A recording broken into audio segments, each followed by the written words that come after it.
values that I'm driven by are simple, common sense, plain language, minimum paper, and useful. Now, having said all of that, the history of this field is one fad after another. And if results accountability isn't done well, then it would deserve to be a fad. But I believe there are people who are doing it well. And if you think about the content of results accountability, the results themselves, the quality of life conditions that we're talking about, children are born healthy, children are ready for school, children are succeeding in school, stable families, safe communities, clean environment, those conditions are still going to be important 50, 100, 500 years from now.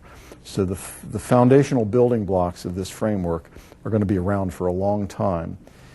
And so the question becomes, can you create a process that is in fact useful to folks? And there are a number of reasons why one might think that results accountability is actually better and more useful than the choices they have of other frameworks. For one thing, it's the only framework I know of that makes a clear and complete distinction between population and performance accountability. Most other frameworks mush these two kinds of accountability together and create all kinds of dysfunctional behaviors because if the distinction is not clear, then population quality of life conditions are loaded onto agencies and programs are held unfairly responsible for conditions they can't possibly address by themselves. The results accountability framework also uses the simplest set of categories for performance measures. How much did we do? How well did we do it? Is anyone better off? Is the simplest and yet still complete categorization scheme for performance measures. And again, it makes use of everyday plain language.